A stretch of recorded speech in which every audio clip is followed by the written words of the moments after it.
to another Family Finance Friday. Today we are talking about money and currency and the history of money and all that fun stuff. So, very much like we've been talking about this week, we are going to be teaching our kids about the history of money. And we're going to have a little fun with it because, hey, why not, right? Okay, so you want to start by teaching them a little basic history of money. And we have been talking about it this week, so feel free to go back and look at the post from this week, from last night's live. But basically, I gave a quick rundown in the notes to this video. So you can talk just briefly about those things. Feel free to add anything you want to, though. So if you want to do a little research yourself, please feel free to put in there, elaborate, and you can also feel free to share anything in the post below or in the comments below, or create your own post, because I love history. I can totally geek out on this stuff all day long. So please feel free to share any fun facts that you found, or anything that I might have missed. And basically, and if your kids are a little bit older, then we can go ahead and start talking about the values of money and how they compare to each other.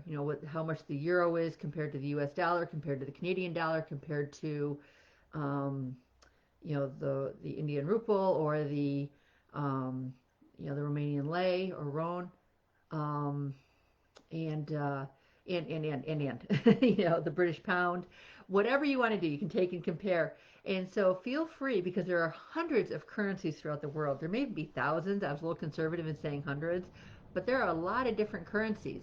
So feel free to do a little research, um, and find out, maybe make it a fun contest with your kids to see who can find, the one that sounds the strangest, or the one that sounds the funniest, or the one that's worth the most when compared to other currencies. Like, for example, the euro tends to be worth more than the U.S. dollar. The U.S. dollar is right now is worth more than the Canadian dollar.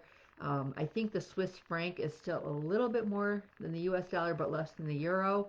Um, et cetera, et cetera, et cetera. So, you guys could have fun, kind of almost going on a little scavenger hunt for that. You can also talk about the fact that some countries now have their own cryptocurrencies. I want to say there's 8 that currently have their own cryptocurrencies. And so maybe you could do a little research to find out if your country is one that has that. And then if you really want to take it a step further, you could even probably go so far as to buy a little bit of that cryptocurrency. I actually am interested in doing that for myself, but I have not yet looked to see if I can buy foreign currency, um, because the U.S., well, spoiler alert, the U.S. does not have their own cryptocurrency yet. Um, but I think it'd be kind of fun to collect cryptocurrency from various countries throughout the world, especially since I can't travel there right now. Um, and then last but not least, ask your kids to create their own money, and put out all the art supplies, and they can make it glittery, they can make it colorful, they can put their face on it, the dog's face, whatever they want to do, find out how their money would look, and let them feel free to explore. And they can have different denominations, just like we have the 1, the 2, the 5, the 10, the 20. Let them go ahead and decide how they want their currency to look. And you know and I suppose if they want to, they can kind of come up with what would be valued against the local currency, but that's completely up to them. I know, for example, like the Isle of Man, because we were going to go there last May, right before everything, right after everything shut down.